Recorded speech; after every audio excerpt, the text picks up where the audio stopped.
Anawahi tena Anise Ura. Anise aingiza cross nyingine kwa Selemani Mwalimu kwenda kuondosha Anton Mligo. Libase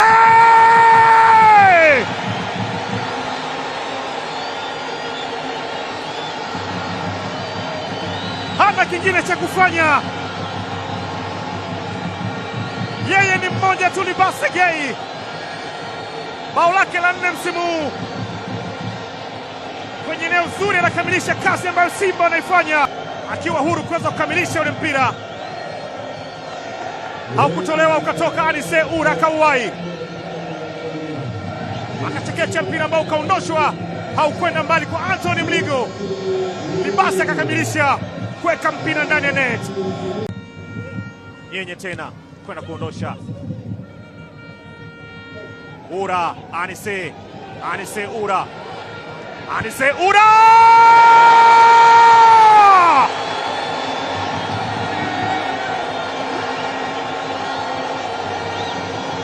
Wafanye nini tena Simba? Bao la pili la Anise Ura. Alipokea mpira akautazama, akatazama tena kipi aweza kufanya, akamweka kwenye wakati mgumu Musa Malika kwa mara nyingine tena, ambaye anaruhusu bao la 21. Makosa alifanyika, Nyenye alishindwa kugusa ule mpira ambao alisogea nao Anise Ura. Musa Malika kadive, lakini alifika mwisho na kushindwa kugusa ule mpira wa chini chini ambao unapokelewa dhidi ya Kasali. Makambovic, Eritie Makambo wanapata bao moja wa uwaji wa Kusini.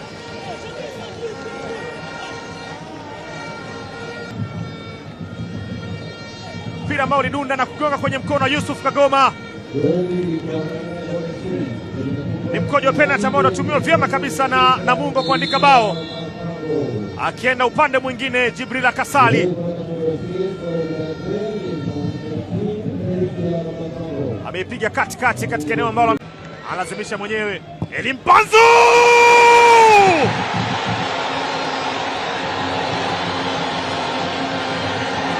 ameilazimisha yeye mwenyewe Elimpanzu, na imepita na kuwapa hai mashabiki wa Simba. Elimpanzu kibisa, wala mambo anayofanya kwa Wakongo si kitu cha kushangaa. Aliyelazimisha yeye mwenyewe. Pina mbali kusana